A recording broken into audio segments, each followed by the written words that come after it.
Bueno, seguimos con la clase de ecuaciones diferenciales en derivadas parciales. Segunda parte. Vamos a ver la definición directa de ecuación de diferencial en derivadas parciales. Una ecuación diferencial en derivadas parciales, a quien vamos a reconocer desde ahora en adelante con la sigla que se indica, es una ecuación que resuelve dos o más variables y derivadas de algunas de ellas, con respecto a por lo menos dos de las restantes, pueden ser cruzadas o no. Y para el caso de una ecuación diferencial en derivadas parciales de segundo orden, siempre lineal, no hablamos de ecuaciones no lineales, va a responder a la expresión que se muestra aquí, donde u de x y es una función de dos variables, y la ecuación diferencial involucra a u derivadas primeras y segundas de u respecto de x o de y o derivada cruzada. A diferencia de cuando resolvemos una ecuación diferencial ordinaria, cuando integremos aquí van a aparecer en lugar de constantes arbitrarias, funciones arbitrarias. También a diferencia de ecuaciones diferenciales ordinarias, la solución siempre va a ser una función de dos variables y no siempre es de interés, como lo era en ecuaciones diferenciales ordinarias, la obtención de la solución general de la ecuación diferencial, sino más que nada de las soluciones particulares, ¿sí? Que son las que van a ir dándonos solución a distintos problemas de modelación en ingeniería. Hay muchos métodos para resolver de manera analítica las ecuaciones diferenciales en derivadas parciales. Sin embargo, vamos a hacer foco en uno, que es el de mayor utilidad, el resto son por lo general numéricos, que es el método de separación de variables. ¿En qué consiste el método de separación de variables para determinar la solución de una ecuación diferencial en derivadas parciales? Bueno, consiste en proponer una función que dé solución a esta ecuación diferencial expresada como producto de dos funciones. Una de una variable que interviene en la ecuación y otra función de otra variable. ¿Sí? En este caso, si u es u de xy, será el producto de x por y, donde x es una función exclusivamente de x e y es una función exclusivamente de y. Diferenciamos mayúscula y minúscula para hablar de función y variable. ¿Qué ventaja propone este método? Casualmente, el que si nosotros podemos separar las variables de manera inmediata, nos va a aparecer un sistema de dos ecuaciones diferenciales ordinarias. Vamos a verlo a través de un ejemplo. Suponemos que tenemos una ecuación diferencial en derivadas parciales, como la número 1, derivada de u respecto de x, igual a 4 veces de la derivada de u respecto de y, donde u, por supuesto, es una función de xy por el momento. Listo. Proponemos como solución el producto de x por y. Nadie puede negar que esta función es una función de dos variables. Derivamos u dos veces respecto de x, me da x dos puntos por y. Derivamos u respecto de y me da x por y derivada primera vez. Cuando reemplazamos, tenemos esta expresión. Muy bien.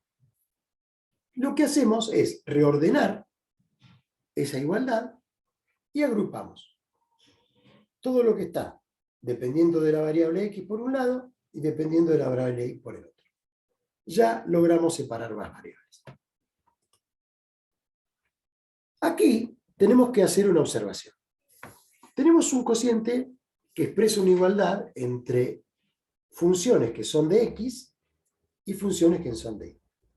La única posibilidad de que esta igualdad se cumpla es que simultáneamente esos cocientes se igualen a una constante.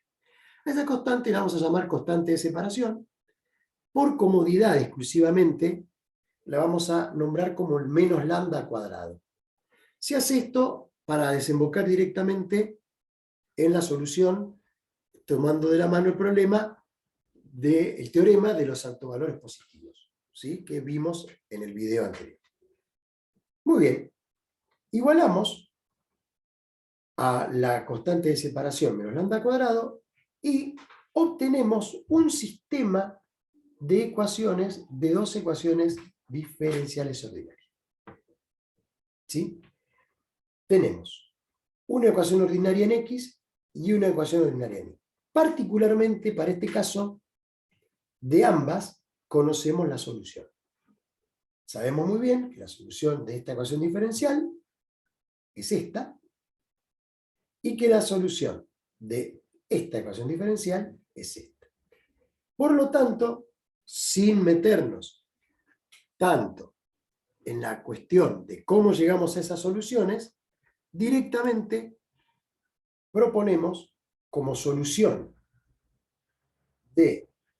particular de la ecuación diferencial en derivadas parciales al producto de ambas soluciones. ¿Qué es lo que nos resta ahora? Nos resta encontrar el valor de las constantes A, B y C. El valor de estas constantes lo vamos a tener que determinar de las condiciones que se hayan indicado para cada caso que tengan que cumplir el problema en la coordenada X y el problema en la coordenada Y. Usualmente se suele trabajar con problemas que dependen de una coordenada longitudinal y de la coordenada temporal. Por lo tanto, nuestras ecuaciones diferenciales en derivadas parciales van a ser la superposición de un problema de contorno o problema de borde que se resolverá, que va a dar solución a las constantes que dependan de la coordenada longitudinal, y un problema de valores iniciales en el cual se va a dar solución a la coordenada temporal. ¿Sí? Por lo general, como les comenté, estos problemas se resuelven de esta manera.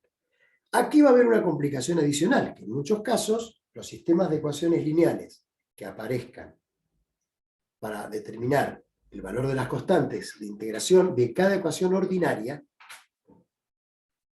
tal vez necesiten de alguna estrategia de álgebra, porque ya el problema probablemente no sea una reducción de un sistema de ecuaciones, de dos ecuaciones con dos incógnitas, sino que, por ejemplo, para el caso de vibraciones, y también se da para transmisión de calor, el sistema de ecuación lineal y ordinario tiene más constantes.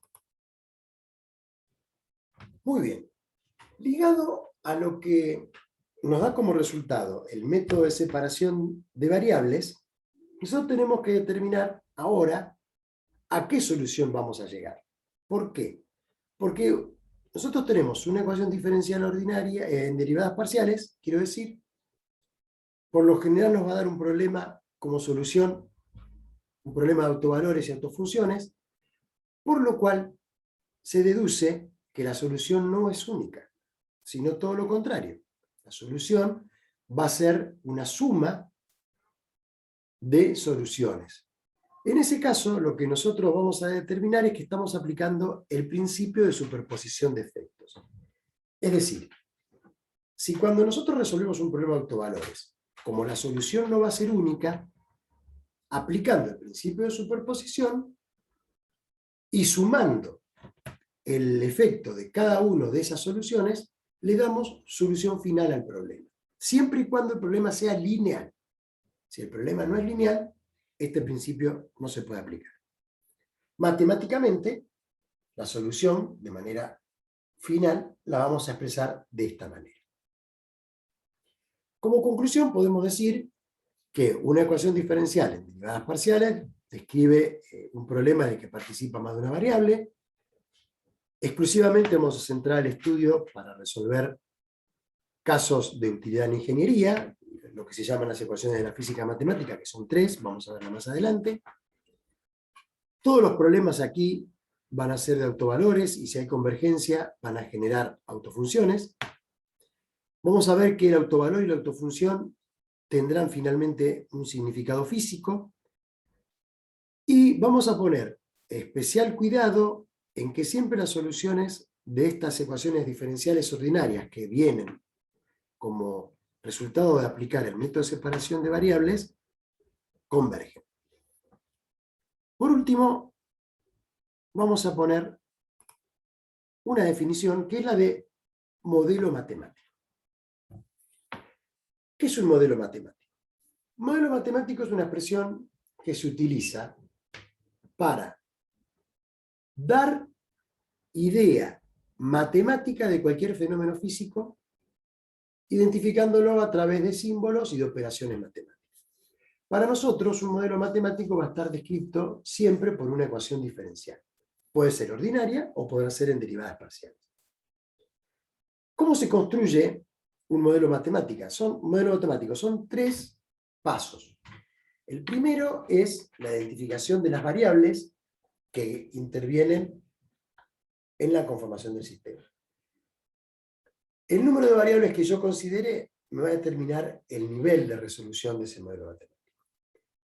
Por lo general, en nuestro caso, siempre vamos a determinar que un fenómeno físico depende de la posición y del tiempo.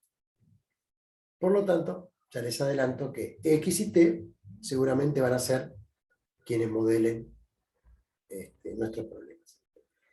Luego hay que elaborar las hipótesis acerca del sistema que estamos describiendo. Aquí hay que ser muy cuidadoso, y las hipótesis nos van a llevar a las teorías que nosotros conozcamos desde otras disciplinas. ¿Sí? Un problema de vibraciones, vamos a tener que recurrir a hipótesis que vienen de la elasticidad; un problema de transmisión de calor, hipótesis que vienen de la termodinámica, de la termoelasticidad, y así sucesivamente. Cada una de las hipótesis tiene que ser consistente con la ecuación diferencial que nos define el modelo matemático. Y luego hacer la deducción de qué ecuaciones permiten vincular a las variables, establecen las condiciones que tienen que cumplir y cuál es su solución. Aquí les puse un grafiquito de cómo es